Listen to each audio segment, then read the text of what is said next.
নমস্কাৰ, মই কৃষ্টিপ্ৰিয়া হাজৰিকা, কেন্দ্ৰীয় বিদ্যালয় অইনডিচি শিৱসাগৰ ছাত্ৰী। আজি Cbse ক্লাছ 10ৰ ফলাফল ঘোষণা কৰিছে আৰু মই 96.8% পাবলৈ সক্ষম হৈছোঁ।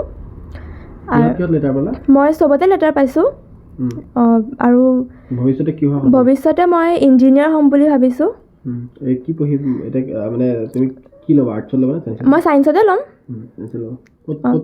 মই এতিয়া হাই ছেকেণ্ডেৰী Cbseত পঢ়িম আৰু মোৰ এই ৰিজাল্টত মোৰ মা দেউতা বহুত কষ্ট আৰু মোৰ শিক্ষক তাহাঁতৰো বহুত কষ্ট আৰু মই নিজেও মানে মোৰ কষ্টত আৰু মই এই ফলাফলটো পাবলৈ সক্ষম হৈছোঁ। নতুন মানে যিসকল নেক্সটত যি মানে বছৰত যিসকলে দিব পৰীক্ষা কি ক'বা এখন তাহাঁতক মোৰ ফালৰ পৰা বেষ্ট অফ লাক আৰু যাতে তাহাঁতেও মোৰ দৰে ভাল ৰিজাল্ট কৰে, সেইটোৱে আৰু। কেনেকৈ পঢ়িছিলা? মই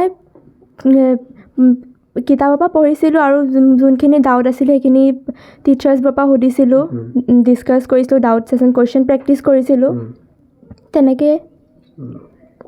কি পঢ়িছিলা? কি সহায় লৈছিলা? কি বুক বা গাইড কিবা লৈছিলা? গাইড বুক মই কুৱেশ্যন বেংক, চেম্পল পেপাৰ্ছ আৰু